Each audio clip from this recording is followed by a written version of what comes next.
اب دیوبندی مفتی عبدالوہاب کو جلیل ہونے سے کوئی نہیں بچا سکتا۔ یہ دیکھیں ویڈیو، اس ویڈیو میں ایک خواتین نے اس کی کیا جلالت کا تماشا بنایا ہے، مگر یہ ماننے کو تیار نہیں ہے۔ ایک صحیح حدیث ان لفظوں کے مطابق دے، جس لفظ کے مطابق تو چیلنج کر رہا ہے، چیلنج کر سکتا ہے، قیامت تک اس مسئلے پہ حدیث نہیں لا سکتا۔ جی ہاں، میرے ہسبینڈ کہہ رہے ہیں کہ یہ رکوع کے بعد اور پہلے والا رفع الیدین کی بات کر رہے ہیں، بٹ ویڈیو میں تو چیخ چیخ کے قسم کھا کر بول رہے ہیں کہ ان الفاظ کے ساتھ کہ نبی پاک صلی اللہ علیہ وسلم نے کبھی رفع الیدین نہیں چھوڑا ثابت کریں۔ ان الفاظ کے ساتھ تو ثابت کر دیا، اس لیے کہتے ہیں علم کی بات کرتے وقت جذبات سے کام نہیں لینا چاہیے۔ اینی ویز، اب آپ چاہ رہی ہیں کہ مفتی صاحب کو دلیل دی جائے۔ حاضر، قرآن پاک کے بعد سب سے اوتھینٹک بک صحیح بخاری کو مانا جاتا ہے۔ صحیح بخاری میں ایک فیمس حدیث ہے جس کا نمبر ہے 641،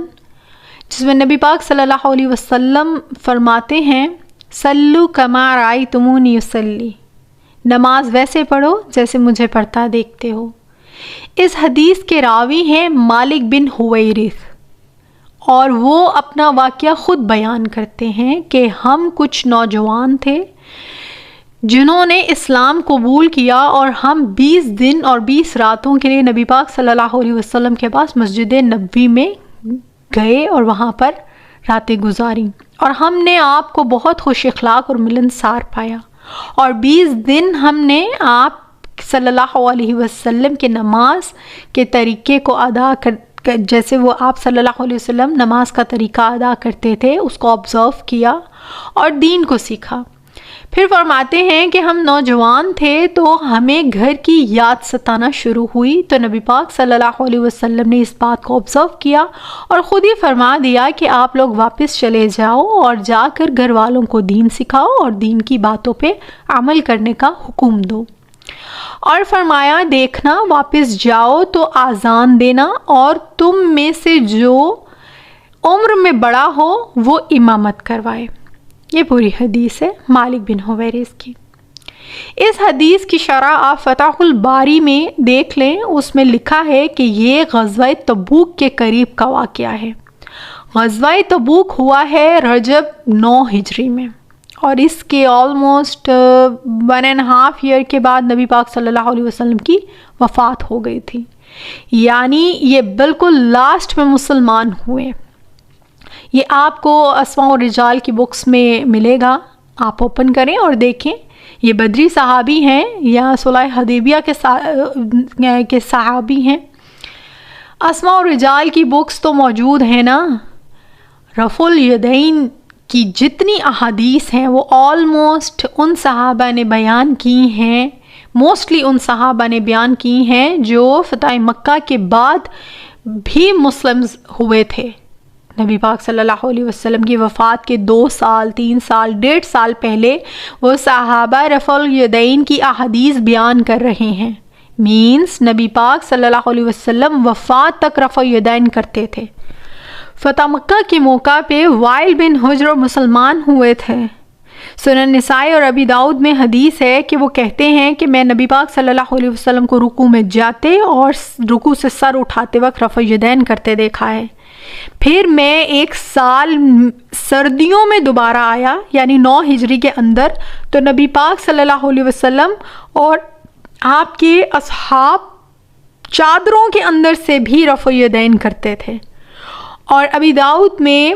730 نمبر حدیث ہے جس میں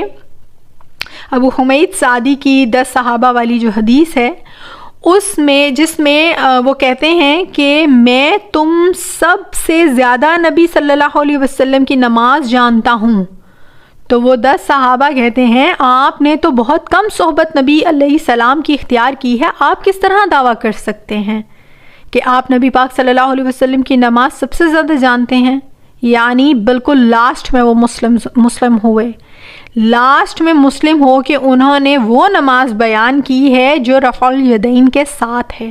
اور پھر اس کے اینڈ میں باقی صحابی بھی کہتے ہیں کہ نبی پاک علیہ السلام سیم اسی طرح سے نماز ادا کرتے تھے۔ یہ حدیث سے ثابت اس حدیث سے ثابت ہو رہا ہے کہ نبی پاک صلی اللہ علیہ وسلم وفات تک رفع الیدین کیا کرتے تھے۔ نبی پاک صلی اللہ علیہ وسلم کی وفات کے بعد 11 اصحاب ہیں وہ ایک جگہ مجلس کر رہے ہیں، ایک دوسرے کو نماز سکھا رہے ہیں اس مجلس میں، تو کیا وہ نماز سکھائیں گے جو منسوخ ہو چکی ہے، یا وہ سکھائیں گے جو نبی پاک صلی اللہ علیہ وسلم ادا کیا کرتے تھے؟ آج آپ اپنے بچے کو پہلے غلط نماز سکھائیں گی اور کہیں گے کہ یہ تو منسوخ ہو گئی ہے، آؤ بیٹا اب میں آپ کو صحیح نماز سکھاؤں۔ علم کے ساتھ ساتھ عقل کا ہونا بہت ضروری ہے۔ مالک بن حویرث نے ڈیٹیل میں نماز کی احادیث ان سے آئی ہیں۔ بخاری میں مالک بن حویرث کچھ تابعین کو ملنے کے لیے جاتے ہیں اور وہاں پہ نماز ادا کرتے ہیں۔ اب ایک صحابی ملنے آئے ہیں تابعین کو، جنہوں نے نبی علیہ السلام کو نماز ادا کرتے ہوئے نہیں دیکھا، اور تابعین کی وش ہوتی تھی کہ کوئی صحابی ہم کو نبی علیہ السلام کے طریقے سے نماز ادا کر کے بتائے تاکہ ہم وہ طریقہ سیکھ لیں۔ دین اور سنت تو نسل در نسل ٹرانسفر ہوا ہے۔ ویڈیو کا دور تو نہیں تھا نا اس وقت، اور نہ بکس کا تھا۔ اس کا ریکارڈ تو 3 صدی میں آ کے حدیث کی شکل میں لکھا گیا ہے۔ اللہ رب العزت کی رحمتیں ہوں ان اماموں پہ جنہوں نے دین اور سنت کو حدیث کی شکل میں لکھ کے فریز کر دیا۔ آج ہم 1200 سال پہلے دین صحیح بخاری صحیح مسلم میں دیکھ سکتے ہیں، اور آج اگر کوئی دین کے ساتھ چھیڑ چھاڑ کرنے کی کوشش کرے جو کہ کسر نہیں چھوڑی گئی تو ان کو جواب تو دے سکیں، وہ بھی ثبوت کے ساتھ، اور بہت عاجزانہ انداز میں یہ کہہ سکیں کہ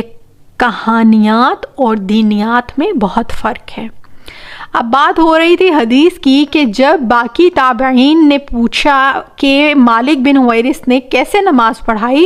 تو جن تابعین کو سکھائی وہ کہتے ہیں کہ نماز ایسے تھی کہ جب رکوع شروع کرتے تو ہاتھ کندھوں تک اٹھاتے، رکوع سے سر اٹھاتے تو کندھوں تک اٹھاتے، کندھوں تک ہاتھ اٹھاتے، اور تیسری رکعت میں بھی رفع الیدین سے تیسری رکعت بھی رفع الیدین سے شروع کرتے تھے۔ اور اینڈ پہ مالک بن حویرث فرماتے ہیں اس حدیث کے اینڈ پہ کہ میرا نماز کا ارادہ نہیں تھا، میں نے جان بوجھ کر پڑھی تاکہ میں تم لوگوں کو سکھاؤں کہ نبی پاک صلی اللہ علیہ وسلم کی نماز کا طریقہ کیا ہے، اور کون شخص کہہ رہا ہے جس کو نبی پاک علیہ السلام نے فرمایا ہے مالک نماز ویسے پڑھنا جیسے مجھے پڑھتا دیکھی ہے۔ انہوں نے یہ بات ایسی پلے باندھی کہ جب وہ تابعین کے پاس جاتے ہیں تو ان کو وہ نماز سکھاتے ہیں جو رفع الیدین کے ساتھ ہے۔ صحابی سے بھی وہ چیز ثابت ہے، تابعین سے بھی ثابت ہے، تبع تابعین سے بھی ثابت ہے۔ تو یہ رفع الیدین والی جتنی بھی بات مولانا صاحب نے کی ہے اس کے اوپر تو میں اب یہ دلیل دے سکتی ہوں، آپ جائیں جو میں نے ریفرنسز دیے ہیں ان کو چیک کریں، اور یہ ان تمام کی آپ ویریفیکیشن کریں، اور پھر پوچھیں آپ اپنے علاقہ کے سب سے بڑے عالم صاحب کو کہ یہ کیا مسئلہ ہے۔